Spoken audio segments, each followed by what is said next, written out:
la communauté d'agglomération Sud-Sainte-Baume exerce pour les 9 communes de l'agglomération des compétences importantes, je dirais impactantes, pour le quotidien des habitants de ce territoire.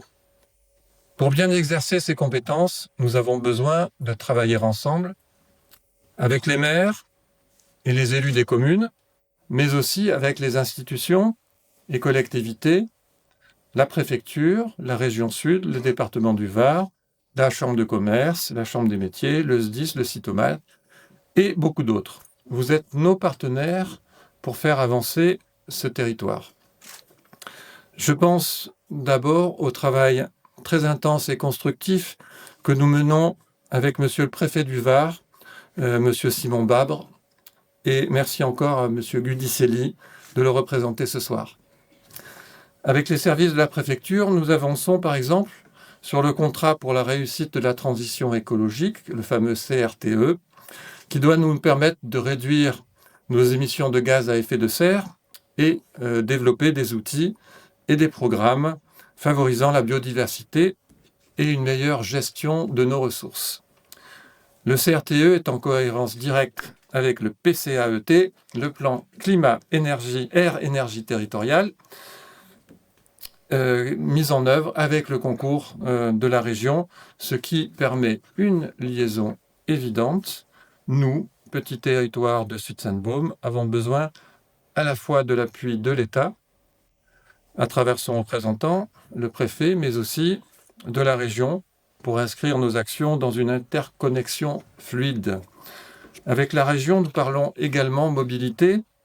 Donc je salue une fois de plus Sandra Kunz, qui représente ce soir le président Muselier.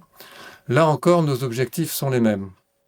Promouvoir les transports publics, nous adapter au réchauffement climatique, réduire les pollutions qui impactent notre santé. Le plan de mobilité pensé avec l'appui de la région est un outil essentiel pour répondre à ces questions. Nous avons avec la région Sud des liens forts qui se sont construits patiemment.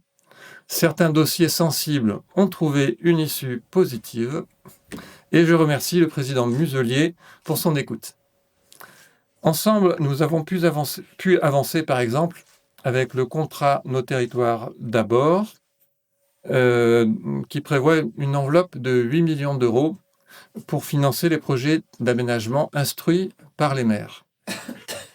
Le département, donc représenté ce soir par 4 élus départementaux que j'ai cités, le département est un partenaire sérieux et je remercie son président Jean-Louis Masson pour son écoute et l'attention qu'il porte aux dossiers que nous avons à gérer en commun.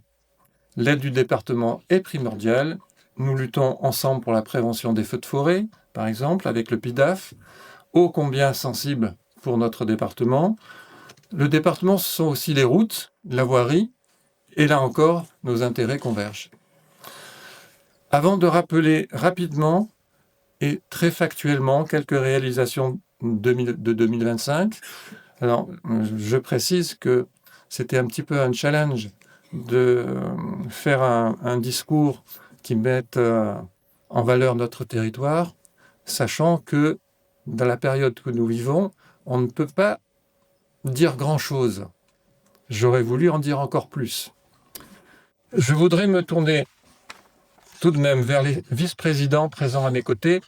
Je voudrais les remercier tous pour la confiance qu'ils m'ont accordée, pour l'écoute qu'ils ont toujours manifestée et pour leur engagement.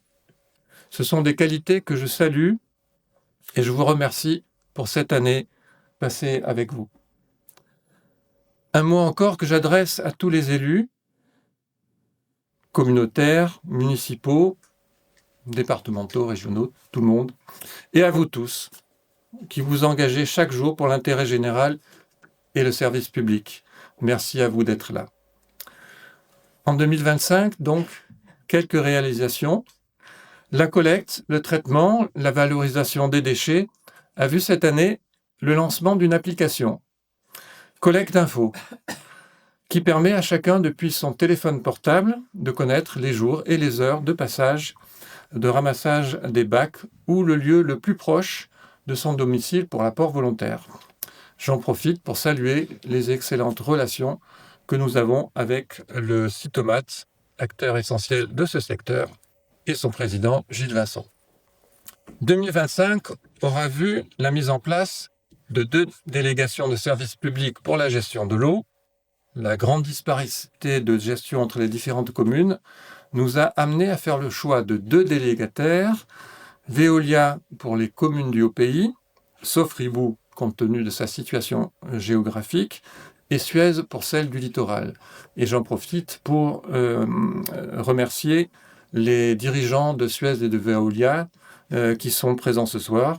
Ça me fait penser aussi à la Société du Canal de Provence, dont je salue les représentants.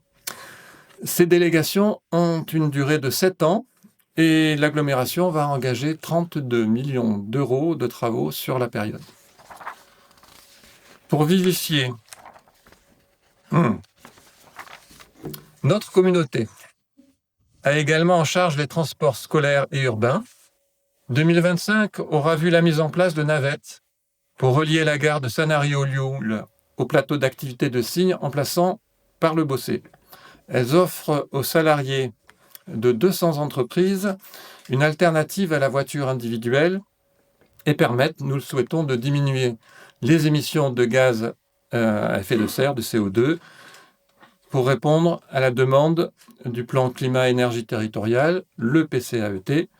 Sud-Sainte-Baume propose également une application de covoiturage qui s'appelle Caros, à laquelle nous participons en finançant 8300 trajets et en offrant la gratuité pendant 6 mois aux salariés des entreprises qui s'inscrivent.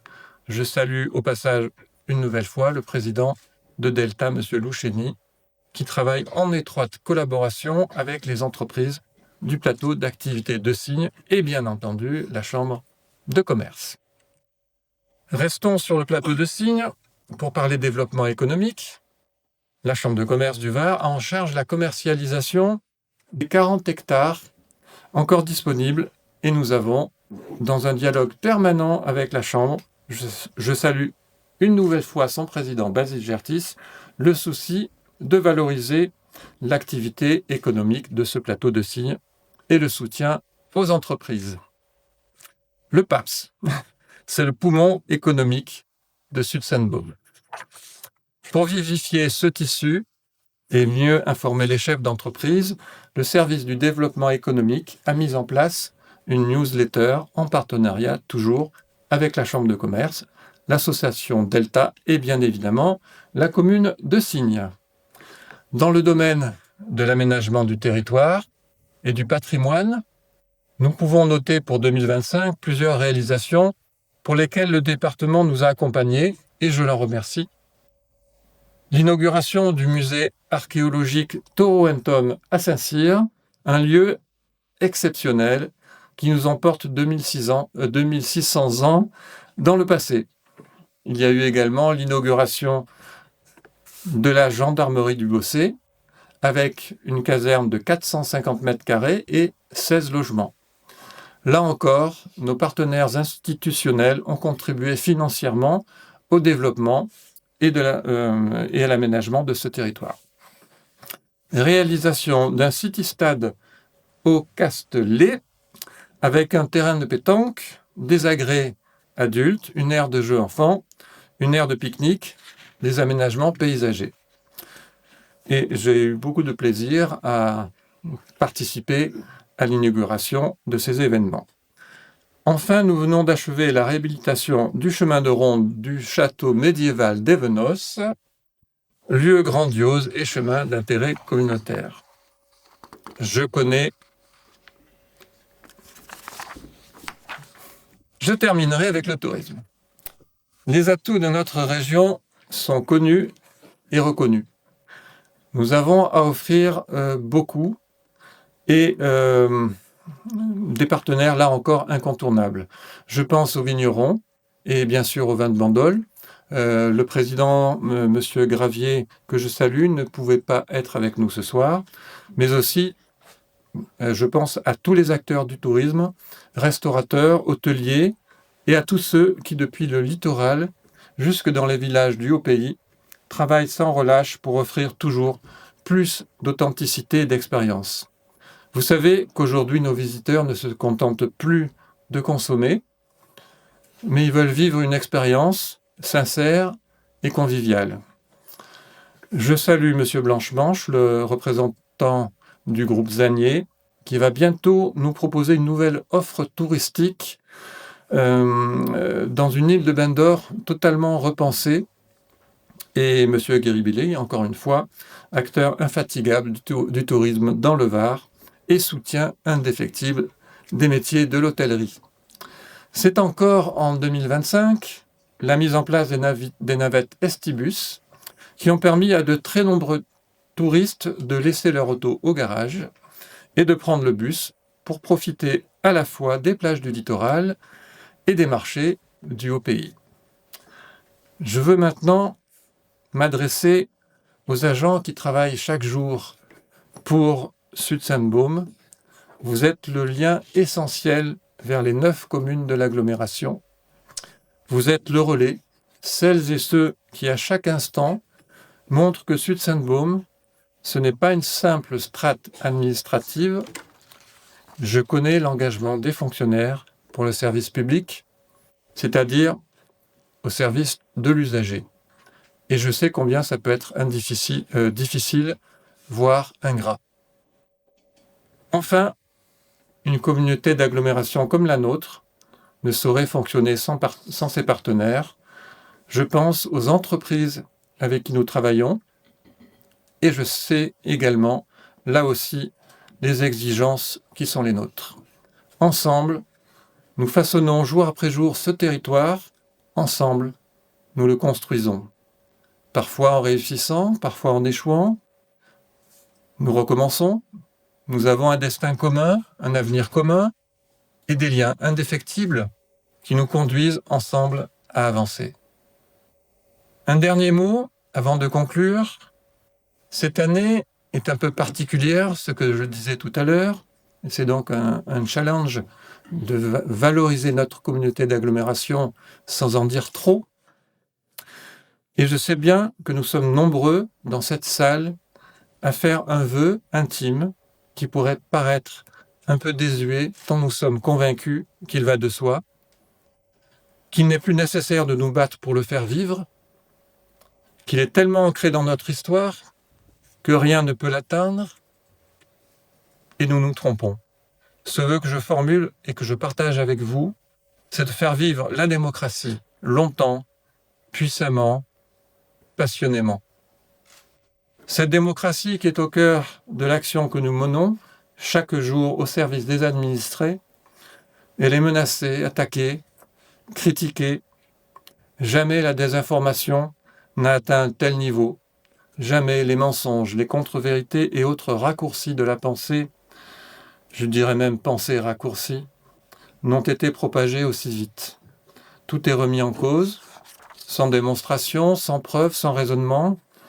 Nous sommes désormais sous le joug de l'affirmation péremptoire du « je le dis donc c'est vrai ». Le débat d'idées a fui depuis longtemps. Le dialogue, l'échange indispensable à toute société, à toute construction sociale sont en berne. Faux débat, faux semblant, faux respect. Je me tourne vers mes collègues, maires des communes qui se sont réunis d'abord en 1994 et 1996. C'est le Haut-Pays qui a montré l'exemple. Puis en 2002, 2011, 2013, le littoral a rejoint les pères fondateurs pour former l'agglomération Sud-Sainte-Baume. Ensemble, nous avons appris à partager, à écouter nos différences, à penser collectif, à défendre les intérêts communs. Ce n'est pas toujours facile, cela demande parfois des concessions, cela requiert un esprit d'ouverture à l'autre, et cet esprit, vous l'incarnez toutes et tous. Avant de nous diriger vers le buffet, où nous pourrons continuer à échanger autour de quelques boissons et nourritures réconfortantes, permettez-moi tout d'abord de souhaiter un retour de ce dont je vous parlais tout à l'heure, c'est-à-dire du dialogue, de l'échange et des valeurs démocratiques menacées tout particulièrement en ces temps.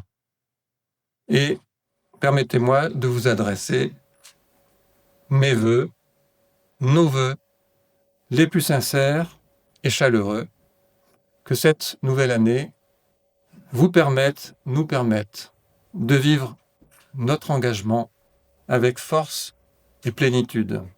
Je vous souhaite une très bonne année. Vive la démocratie, vive la République et longue vie à notre territoire de Sud-Sainte-Baume. Je vous remercie.